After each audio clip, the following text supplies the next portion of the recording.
حامد و مسلین اما بعد، محترم بھائیو بزرگوں، ایک مرتبہ اللہ کے رسول جناب محمد الرسول اللہ صلی اللہ علیہ وسلم نے اپنے صحابہ سے پوچھا کہ اے میرے صحابہ بتاؤ میری امت کا مفلس انسان کون ہے؟ صحابہ کرام نے کہا کہ اے اللہ کے حبیب، جس کے پاس درہم و دینار اور مال و دولت نہ ہو وہ مفلس انسان ہے۔ اللہ کے رسول نے فرمایا نہیں، میری امت کا مفلس انسان وہ ہے جو کل قیامت کے دن اس حال میں اللہ کے پاس آئے گا کہ اس نے دنیا کے اندر نمازوں کا بھی اہتمام کیا ہوگا، صوم و صلات کی پابندی کی ہوگی، زکوٰۃ کی بھی ادائیگی کی ہوگی، لیکن اس کے ساتھ ساتھ اس نے دنیا کے اندر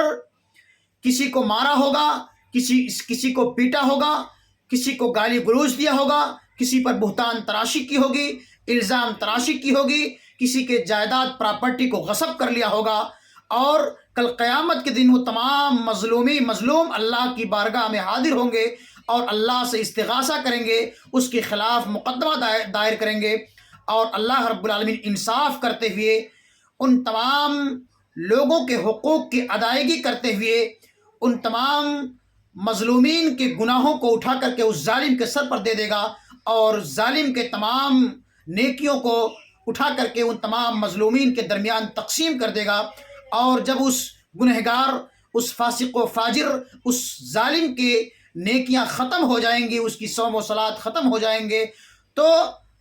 ان تمام مظلومین کے گناہوں کو اٹھا کر کے اس کے کندھے پر ڈال دیا جائے گا، اور جب اس کے پاس کوئی نیکی نہیں بچے گی تو اللہ رب العالمین گھسیٹتے ہوئے اس کو جہنم کی دہکتی ہوئی آگ کے اندر جھونک دے گا۔ اس حدیث مبارکہ کے ذریعے سے ہم کو اور آپ کو یہ بات معلوم ہوتی ہے کہ ایک مسلمان پر یہ ذمہ داری عائد ہوتی ہے کہ جہاں وہ اللہ رب العالمین کے حقوق کی ادائیگی کرے، صوم و صلات کی پابندی کرے، وہیں بندوں کے حقوق کی بھی ادائیگی کما حقہ ادائیگی کرے، اس لیے کہ اللہ رب العالمین